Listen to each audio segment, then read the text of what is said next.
solar power, but I'm going to bend the title and talk more about concentrating PV and the contribution that it can make to supplying sustainable electricity to the UK in the long term. Now, there'll be some conflicts probably arising in your mind already. The UK is not noted for its strong sunshine and its blue skies. So watch this space. And I say that because, of course, you've all had a good lunch, and it's about this time that the blood supply leaves the head and starts working on the contents of your stomach. So if you do fall asleep during this session, I'll just throw something. Okay, concentrating solar power, CSP, and concentrating PV photovoltaics.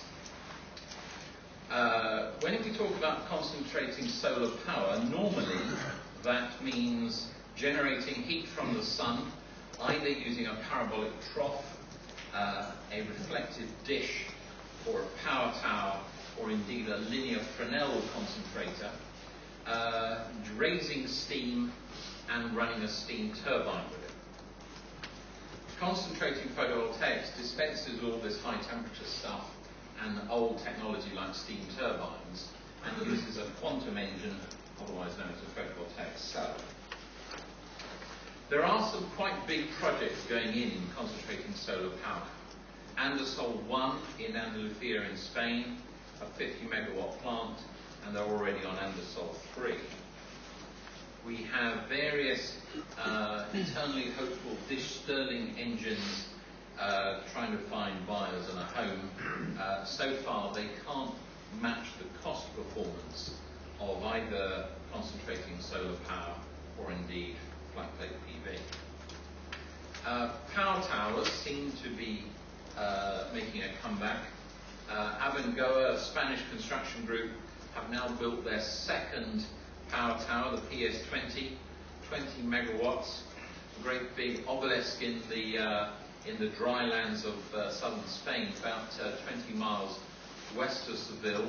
It's definitely worth a sight. If you're travelling in Spain, do go and see it. It's a fantastic spectacle, but you probably wouldn't want it as a near neighbour. If you object to windmills in your backyard, seeing the eye of God shining from the top of this power tower all day, every day, may make you write some letters. It's just the technology for the far desert rather than the man next door. Then linear Fresnel. This is a demonstration plant by Austria. The benefits are they're using thin flat glass rather than specially shaped and formed glass. Low cost per square metre, but as the picture might indicate, they're still having a bit of troubles getting all the light landing on those steam pipes rather than elsewhere.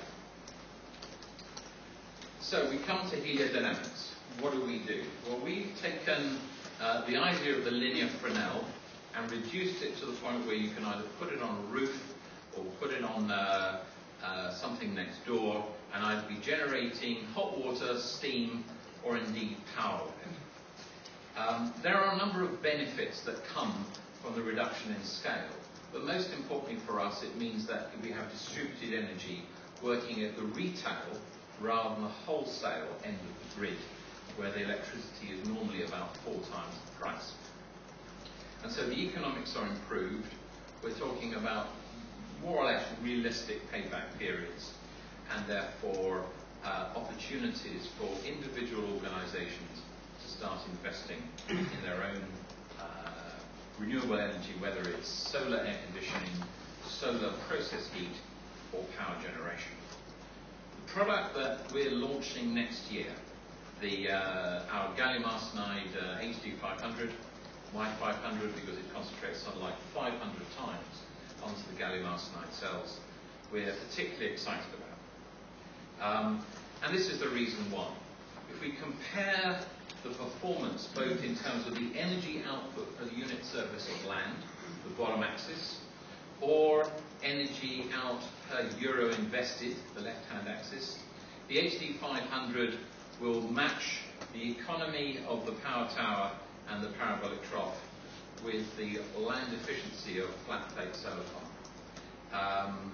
And that's early in its life cycle, and it gets better and better in terms of cost performance pretty quickly. So we are looking to halve the cost of solar power for solar panels.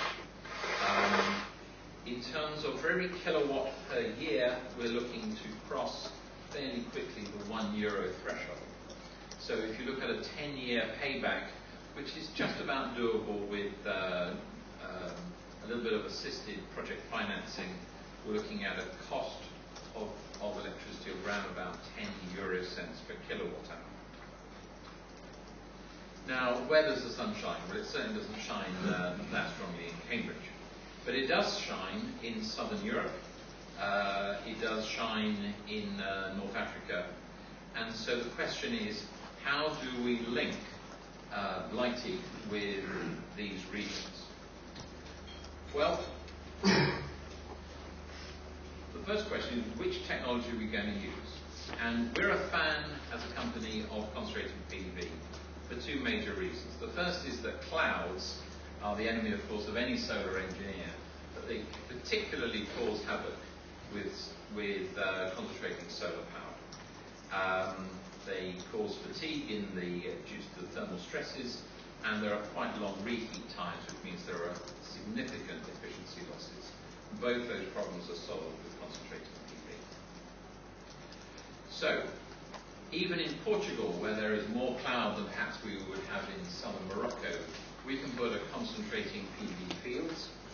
We can link it by high voltage DC link to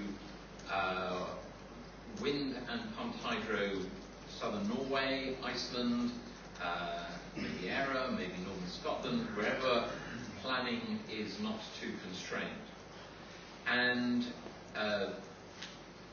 our calculations indicate that we can probably drive the whole of the UK electricity and an electrified transport energy successfully, really to about 90% of its level. In other words, only 10% of the remainder would have to come from other sources. And the 10% level is a pretty magic number, because with 10% you can do the rest with biofuels. So how might we do this? Well, the first is high voltage DC cables. They're now pushing 800 kilovolts per line. That means that linking undersea or across continents is an entirely doable technology. There have been various technical improvements in insulation, and this is now a technology that is mature enough for rollout.